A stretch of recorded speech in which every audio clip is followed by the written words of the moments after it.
સુરતની લાજપોર જેલમાં પણ ભાઈ બહેનના પવિત્ર પ્રેમના તહેવાર રક્ષાબંધનની ભાવુક ઉજવણી કરવામાં આવી હતી। જેલ પરિસરમાં ભાઈ બહેનના મિલનના હૃદયસ્પર્શી દ્રશ્યો સામે આવ્યા હતા।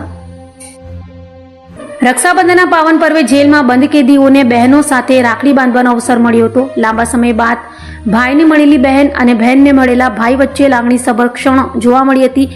રાખડીના પવિત્ર તાંતણે જેલની દિવાલો વચ્ચે પણ ભાઈ બહેનના પ્રેમ અને લાગણીને જીવંત રાખ્યા હતા।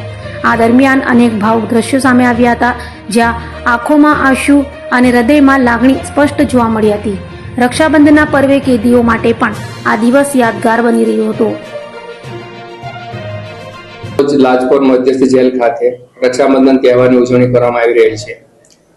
લાજપોર જેલની અંદર 3000 જેટલા પુરુષો અને 100 જેટલી મહિલાઓ છે। તેઓના પરિવારના લોકો અહીંયા શાંતિપૂર્વક રક્ષાબંધન તહેવાર ઉજવી શકે અને રાખડી બાંધી શકે તે માટે લાજપોર મધ્યસ્થ જેલના કર્મચારીઓ, અધિકારીઓ તથા બહારના જે પોલીસ કર્મચારીઓ દ્વારા બંદોબસ્તની વ્યવસ્થા ગોઠવવામાં આવેલી છે। દરેક કેદીઓને અહીં બહેનો સાથે મુલાકાત દરમિયાન જે લાગણી ભાવુક દ્રશ્યો જોવા મળે છે, તેનાથી સમાજને એક સંદેશો પહોંચી શકે છે કે તેનો પરિવાર પણ તેઓ માટે એક લાગણીથી, આતુરતાથી રાહ જોઈ રહેલા છે।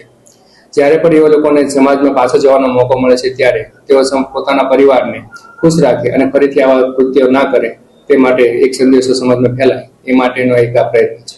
બહારથી લગભગ આપણે જેઆઈડી પોલીસ કર્મચારી, એમાં મહિલા કર્મચારી સાથે 150 જેટલા કર્મચારીઓ આપણે અહીંયા એનાયત કરેલા છે અને એમાં તે લોકોની સુરક્ષામાં, ઝડપીમાં લોકો જે અહીંયા આવે છે તે લોકોને લાઈનમાં રાખવા, ટોકન મુજબ તેઓને ગેટ સુધી મોકલવા, એવા જુદા જુદા વ્યવસ્થામાં એ લોકોને રોકેલા છે।